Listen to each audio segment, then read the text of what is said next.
징역형이 확정된 이화영 전 경기도 평화부지사가 옥중에서 세 번째 소셜미디어 SNS 메시지를 보내며 정치권의 파장을 일으키고 있다. 그의 글은 표면적으로 검찰 개혁을 외치고 있지만 사실상 이재명 더불어민주당 대표를 향해 자신을 구제하라는 강력한 압박이자 사면 청구서라는 해석이 지배적이다. 이 전 부지사는 최근 SNS 글에서 정치 검찰이 얼마나 무서운지, 정치 법복이 국민의 인권을 얼마나 무참히 짓밟을 수 있는지 제 사건을 통해 잘 보여줬다며 억울한 국민이 없도록 검찰을 더 이상 무서워하지 않도록 힘을 모아달라고 호소했다. 그러면서 돌연 자신이 연루된 쌍방울 그룹 대북 송금 사건에 대한 특별검사 특검 도입을 주장했다. 이미 3개의 특검이 추진되는 상황에서 또 다른 특검을 요구한 것이다. 정치 분석가들은 이 주장이 이재명 대표를 직접 겨냥한 것이라고 보고 있다. 자신을 구제하지 않으면 모든 것을 폭로할 수 있다는 일종의 경고장이라는 해석이다. 세 차례에 걸친 옥중 메시지 압박 수위 높여. 이 전 부지사의 옥중 메시지는 이번이 처음이 아니다. 1차 6월 5일 총선 직후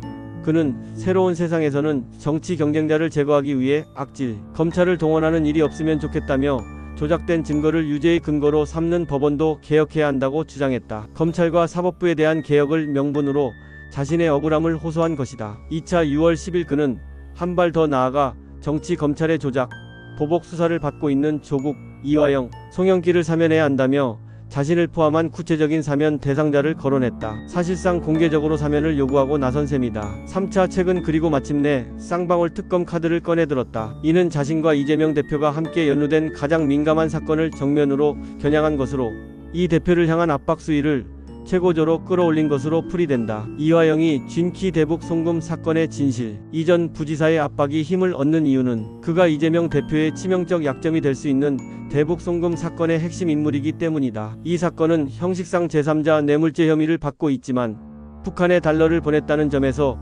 유엔 안보리 결의를 위반한 외국환 거래법 위반 혐의도 적용될 수 있다. 이는 미국 등 국제사회도 예의주시하는 매우 민감한 사안이다. 과거 이 전 부지사는 검찰 조사에서 쌍방울에 부탁해 북한에 돈을 보냈고 그 사실을 이재명 당시 지사에게 보고했다고 진술한 바 있다. 이 진술은 재판 기록에도 남아있다. 만약 이 대표를 제외하고 재판이 진행된다면 이미 자백한 김성태 전 쌍방울 회장과 이 전 부지사의 재판은 신속히 마무리되고 중형이 선고될 가능성이 크다. 이 전 부지사로서는 이 대표와 운명을 함께 묶어야만 하는 절박한 상황인 것이다. 7월 17일까지 답이 없다면 최후 통첩 가능성. 서정옥 변호사 등 법조계 인사들에 따르면 과거 이 전 부지사의 부인 백정화 씨는 남편의 진술 번복을 종용하며 이 대표를 옹호했지만 최근에는 입장이 완전히 돌아섰다고 한다. 지난 4월 이 전 부지사가 이재명 대표를 한번 만나보라고 아내에게 부탁했지만 이 대표 측에서 아무런 조치가 없자 배신감을 느꼈다는 것이다. 생활고와 가압류 등으로 고통받는 상황에서 남편 혼자 모든 짐을 지는 상황을 더는 좌시하지 않겠다는 분위기가 감지된다. 이 전 부지사는